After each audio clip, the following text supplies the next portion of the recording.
जय श्री राम, जय श्री बालाजी सभी को। आज मैं ऐसे विषय पर चर्चा करने जा रहा हूं कि जो बड़ा अद्भुत है और आपको पसंद भी आएगा कि ये वाकई में ही ऐसा विषय है कि हमारे समाज को कहीं से कहीं ले जा सकता है। जब हम किसी जोशी के पास जाते हैं तो हम अपने बारे में पूछते हैं, हमारी शादी कब होगी, हमारा भाग्य कैसा है, लेकिन हम ये नहीं कहते कि हमारे देश का क्या होगा, हमारे देश की क्या स्थिति होने वाली है।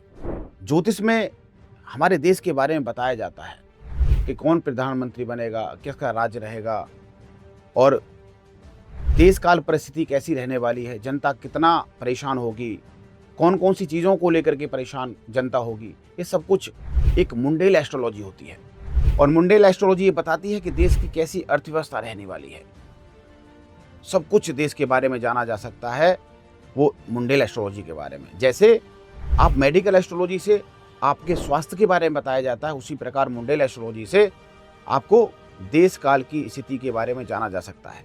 आज सबके मन में बिहार के इलेक्शनों को लेकर के चिंतित हैं कि हर व्यक्ति ये सोच रहा है कि बिहार का क्या होगा, जहां पर कभी भी ऐसी सरकार नहीं बनी जो स्थिर हो, जो समाज का भला कर सके।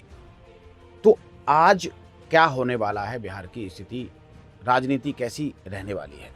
मुंडेल एस्ट्रोलॉजी के बारे में थोड़ा सा आपको अवगत करा देना चाहता हूं कि सूर्य से सत्ता देखी जाती है तो शनि से जनता का प्रभाव, जनता देखी जाती है। चंद्रमा से जनता का मन देखा जाता है। चंद्रमा गोचर में किस तरीके का असर दे रहे हैं तो भावुक होकर के व्यक्ति कहीं पर भी वोट डाल देता है। लेकिन बिहार की राजनीति के बारे में अगर जोशीय विश्लेषण की बात करें तो इस समय स्थिरता बृहस्पति के हाथ में आ रही है। बिहार की राजनीति ऐसी हो सकती है कि जहां पर बिहार में उतार चढ़ाव आपको देखने को मिल रहे थे, वहां पर स्थिर राजनीति इस समय बन सकती है। स्थिर मतलब कि लंबे समय तक, शनि लंबे समय का कारक होता है, कारक ग्रह है, इसलिए शनि का प्रभाव यहाँ गोचर में इस प्रकार का है, जो भी पार्टी सत्ता में आएगी वो लंबे समय तक टिक सकती है, लंबे समय तक फायदा उठा सकती है। ये 2025 के इलेक्शनों की भविष्यवाणी कह रही है।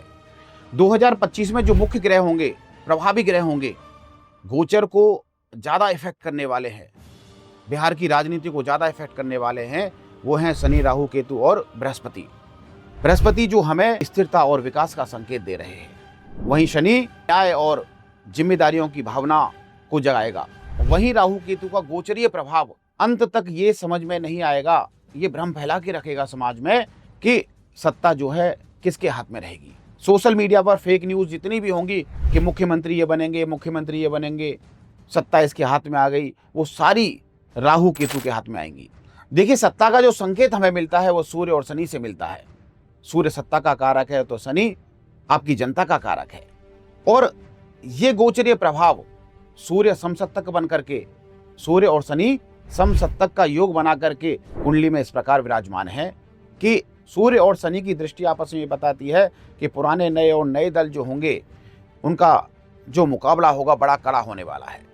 किसी एक पक्ष की संयुक्त जीत होने की बजाय गठबंधन के या संयुक्त सरकार बनने के योग बन रहे हैं, प्रबल योग बन रहे हैं। प्रशांत किशोर जी के बारे में जाने तो बड़ी बड़ी पार्टियों ने उनका सहारा राजनीति में समय समय पर लेते रहे हैं, लेकिन आज प्रशांत किशोर स्वराज पार्टी से खड़े होकर के अपनी एक राजनीतिक दल को बढ़ावा दे रहे हैं।